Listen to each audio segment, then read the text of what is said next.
অবশেষে আজকে বাংলাদেশ সেনাবাহিনীর সেই দরবারটি অনুষ্ঠিত হয়েছে, যেটি গতকাল সকালে অনুষ্ঠিত হবার কথা ছিল এবং যেটি পরবর্তীতে ডক্টর ইউনূস এবং তার উপদেষ্টারা সর্বোচ্চ চেষ্টা করেছেন যাতে দরবারটি না হয়, কারণ এই দরবারে কি আলোচনা হয় এটি নিয়ে একটা কনফিউশন, একটা টেনশন উপদেষ্টাদের মধ্যে ছিল।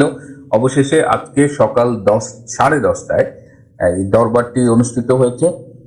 ঢাকায় সেনা প্রধান কথা বলেছেন এবং সারা দেশ থেকে অনলাইনে অনেকেই এই দরবারে অংশগ্রহণ করেছেন। তা আমাকে বলা হয়েছে যে 80%ই অনলাইনে অংশগ্রহণ করেছে এবং 20%-এর মতো যারা ঢাকায় সরাসরি এই দরবারে অংশগ্রহণ করেছে। এবার এই দরবারটিকে রুটিন দরবার বলার চেষ্টা করেছেন অনেকেই, যে এটা কি হবে রুটিন, কিন্তু এটা আসলে ঠিক প্রচলিত যে রুটিন দরবারগুলো হয় তার চেয়ে একটু আলাদা ছিল।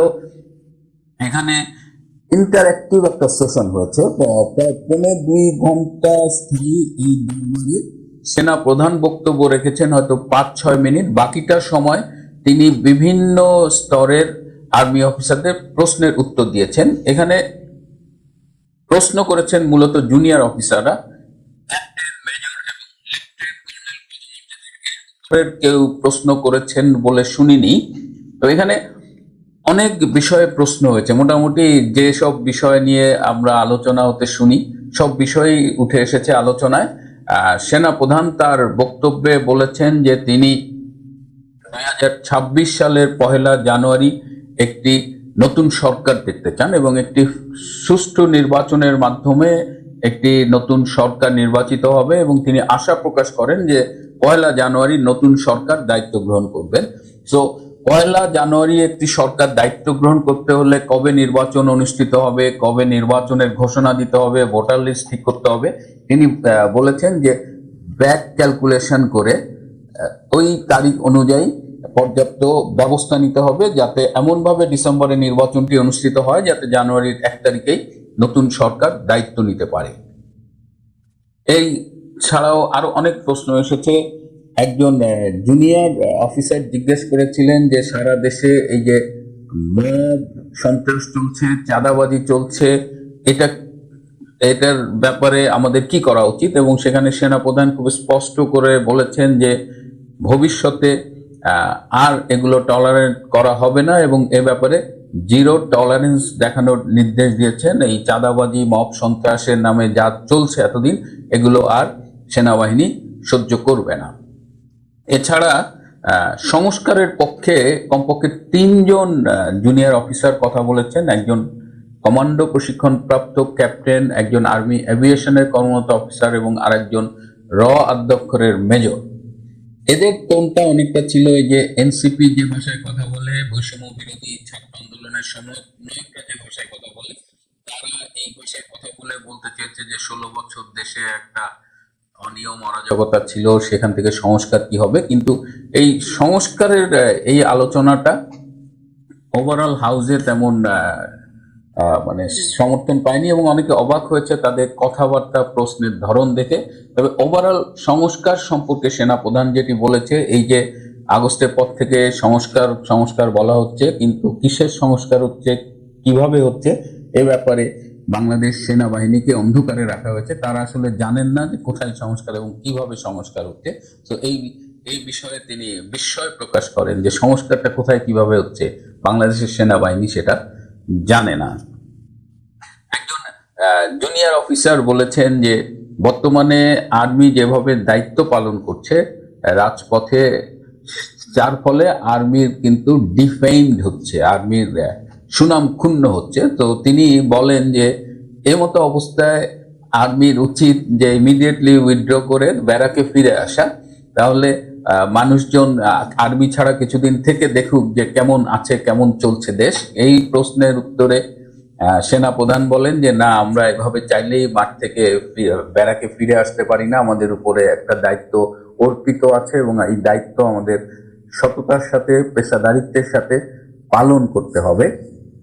তিনি জুনিয়র অফিসারটার অভিমানটা আসলে বুঝতে পেরেছিলেন, কিন্তু তিনি তার উত্তরের মধ্য দিয়ে কিছুটা ম্যাচুরিটি দেখা গিয়েছে এবং এভাবে হুট করে দায়িত্বে যাওয়া বা হুট করে দায়িত্ব থেকে ব্যারাকে ফিরে আসা, এটা সেনাবাহিনীর পেশাদারিত্বের সাথে যায় না।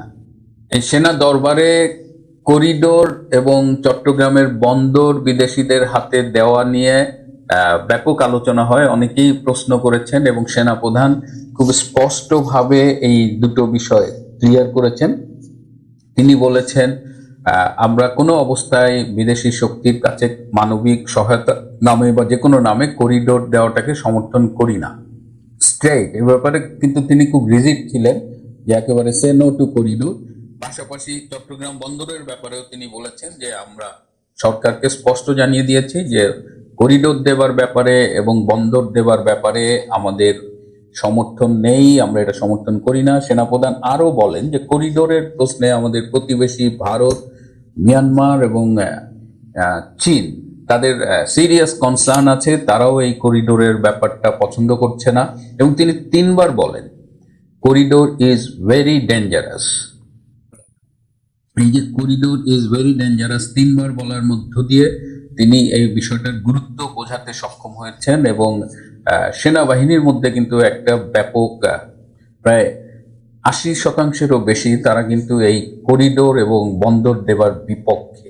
তো এই করিডোর এবং বন্দর দেওয়ার বিপক্ষে স্ট্যান্ড নিয়ে জেনারেল ওয়াকার কিন্তু আজকে সেনা দরবারে তার সবচেয়ে বড় অর্জন যেটা, তিনি তার অবস্থানটা খুব সংহত করলেন। কারণ আপনারা জানেন যে সেনাবাহিনীতে একটা টেনশন চলছে এবং যে জাতীয় নিরাপত্তা উপদেষ্টা ডক্টর খলিলুর রহমান, তিনি একজন লেফটেন্যান্ট জেনারেল পদমর্যাদার officer, lieutenant general Kamrul Hasan, তাকে তার দলে টেনে তাকে দিয়ে এই করিডোরের ব্যাপারে বেশ কিছু কাজ করাচ্ছেন। এবং ডক্টর খলিল আর্মির একটা ছোট্ট ফ্র্যাকশনকে তিনি তার অফিসের কাজে লাগাচ্ছেন এইসব করিডোরের বিষয়ে। তো এটা নিয়ে আর্মির মধ্যে একটা অসন্তোষ ছিল, কিন্তু জেনারেল ওয়াকার আজকের দরবারে এই বিষয়টা খুব ক্লিয়ার করে দিয়েছেন। আর যে নির্বাচনের কথাটা বলেছেন 1 জানুয়ারি তিনি একটা নতুন সরকার দেখতে চান, তিনি বলেছেন যে একটা ফেয়ার ইলেকশনের মাধ্যমে একটা নতুন সরকার আসবে।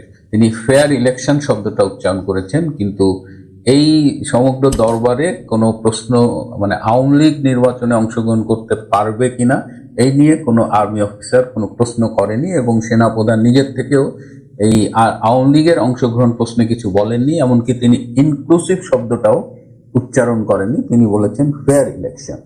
তো এই জায়গাটা একটু অস্পষ্টতা রয়ে গেছে, যেটা অনেকেই আশা করেছিল যে এখানে ইনক্লুসিভ নির্বাচনের বিষয়ে হয়তো সেনাপ্রধান কথা বললেন, বাট যেহেতু একটা সেনাবাহিনীর দরবার, সেহেতু ইনক্লুসিভ শব্দটা বললেন কিনা সেটা গুরুত্বপূর্ণ না, ইন এ সেন্স যে সেটা পলিসি লেভেলের ডিসিশন এবং সেখানে সেনাপ্রধানের বা 3 বাহিনী প্রধানের ভূমিকা রাখার অন্য জায়গা আছে। কিন্তু তিনি একটি সুষ্ঠু নির্বাচনের মাধ্যমে নতুন সরকার, এই বছরের মধ্যে নির্বাচন, এটা কিন্তু বারবার গুরুত্ব দিয়েছেন। মানে no corridor, no fort or বন্দর, fair election within this year, এগুলো ছিল তার একদম কি পয়েন্টস। আরেকটি প্রশ্ন এসেছে সেই প্রশ্নে তিনি বলেছেন এই যে জুলাই ঘোষণাপত্রের মাধ্যমে বলা হচ্ছে যে এর মাধ্যমে সংবিধান ছুঁড়ে ফেলে দেওয়া হবে, আরো অনেক পরিবর্তনের কথা বলছে। সংবিধান ছুঁড়ে ফেলা মানে তো রাষ্ট্রপতি নাই হয়ে যাওয়া, সেনাবাহিনী প্রধানও নাই হয়ে যাওয়া, অনেকে এই ধরনের কথাবার্তা বলছে। তো এই প্রসঙ্গে জেনারেল ওয়াকার বলেন যে এই যে সেনাবাহিনী, এই যে যারা বলছে সংবিধান ছুঁড়ে ফেলবে, এর মধ্যে দিয়ে আসলে কি বোঝাচ্ছে? সংবিধান ছুঁড়ে ফেলার ব্যাপারটা আমাদের কাছে স্পষ্ট না। এবং তিনি খুব ক্লিয়ার করেছেন যে এই ধরনের অসাংবিধানিক কার্যক্রম বা কথাবার্তা সেনাবাহিনী কোনো অবস্থাতেই সমর্থন করবে না। অর্থাৎ এই যে জুলাই ঘোষণাপত্রের নামে যে ধরনের কথাবার্তা ছড়ানো হচ্ছে, হ্যাঁ, এবং এই যে বাহিনী প্রধানরা বাতিল হয়ে যাবে, রাষ্ট্রপতি বাতিল হয়ে যাবে, সংবিধান অকার্যকর হয়ে যাবে, এইসব বিষয়ে সেনা প্রধানের কথায় আমরা কোনো সমর্থন পাইনি। তেমন আমরা ধরে নিতে পারি যে এইসব জুলাই ঘোষণাপত্রের মাধ্যমে যেসব গুজব ছড়ানো হচ্ছে বা একটা বিপ্লবী সরকার আসবে, সংবিধান মানি না, এগুলো আমার মনে হয় না যে এই জুন জুলাই বেশি দূরে নেই, এগুলো মনে হয় না যে আদৌ এগুলো বিবেচিত হবে। যাই হোক, আজকের দরবারটা একদিক দিয়ে খুবই গুরুত্বপূর্ণ ছিল। এখানে সামরিক শাসন, জরুরি আইন, সেনাবাহিনীর ক্ষমতা গ্রহণ, এসব কোনো বিষয়ে আলোচনা হয়নি। আবার এটা শুধুমাত্র যে একেবারে রুটিন আলোচনা তাও না, তবে হ্যাঁ, সেনাবাহিনীকে ঐক্যবদ্ধ থাকতে বলা হয়েছে, পেশাদারিত্বের সাথে দায়িত্ব পালন করতে বলা হয়েছে, এই কথাগুলো বলা হয়েছে। কিন্তু সেনাবাহিনীর বিশেষ করে জুনিয়র অফিসারদের মধ্যে যেসব প্রশ্ন ছিল সব প্রশ্নের উত্তর দিয়েছেন খুব খোলামেলা ভাবেই। জেনারেল ওয়াকার সব প্রশ্নের উত্তর দিয়েছেন। সেদিক দিয়ে বলা যায় যে এই দরবারটি মোটামুটি সেনাবাহিনীর দৃষ্টিকোণ থেকে সফল একটি দরবার হয়েছে, এবং আমার কাছে এই তথ্যগুলোই ছিল।